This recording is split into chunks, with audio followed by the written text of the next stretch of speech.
വാർത്തയിലേക്ക്. വൈദ്യുതി ബോർഡിൽ മാസ്റ്റർ ട്രസ്റ്റും ആരോഗ്യ ഇൻഷുറൻസും പ്രവർത്തന സജ്ജമാക്കണമെന്ന് പെൻഷനേഴ്സ് കൂട്ടായ്മ.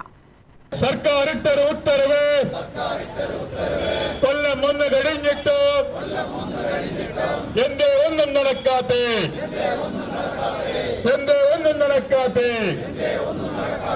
കട്ടവരുടെ കിട്ടിയവരെ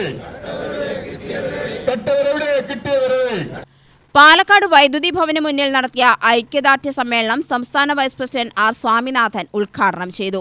ക്ഷാമബത്തെയും ക്ഷാമാശ്വാസവും ജീവനക്കാരുടെയും പെൻഷൻകാരുടെയും അവകാശമാണെന്ന സുപ്രീം കോടതി വിധിക്ക് ഐക്യദാർഢ്യം പ്രഖ്യാപിച്ചാണ് സമ്മേളനം നടത്തിയത്. നമ്മളിവിടെ കേരളത്തിൽ ഇലക്ട്രിസിറ്റി ബോർഡിൽ ഈ നമ്മുടെ സ്ഥാപനത്തിൽ DA, DR-നും മറ്റ് ആനുകൂല്യങ്ങൾക്കും വേണ്ടി കോടതിയെ സമീപിച്ചപ്പോൾ ഇവിടെയുള്ള പാരമ്പര്യ സംഘടനയും ട്രേഡ് യൂണിയനുകളും ഓഫീസർമാരുടെ സംഘടനയും നമ്മൾ പരിഹരിച്ചതാണ്.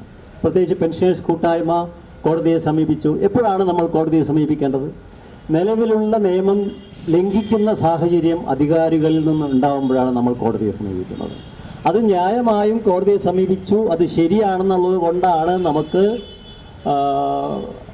29/7/2024 DA ഓർഡറിൽ പറഞ്ഞതുപോലെ 10 ഗഡുക്കളായി അരിയർ തരാൻ അവസാനത്തെ ശരിക്കും 1/22 DA 10 ഗഡുക്കളായി അതിൻ്റെ അരിയർ തരണമെന്ന് ബോർഡ് ഓർഡർ ഉണ്ടായിരുന്നതാണ്. അപ്പോൾ നമ്മൾ ആദ്യം ഒരു 1-2 മാസങ്ങൾക്ക് ശേഷം ആ അരിയർ എന്നാണ് ക്രെഡിറ്റ് ആവുക എന്ന് അന്വേഷിച്ചു. അതിന് യാതൊരു മറുപടിയും ലഭിച്ചില്ല. മാസങ്ങൾ കടന്നുപോയി. വർഷങ്ങൾ അടുക്കാറായപ്പോഴാണ് നമുക്ക് കോടതിയെ സമീപിക്കേണ്ട സാഹചര്യം വന്നത്.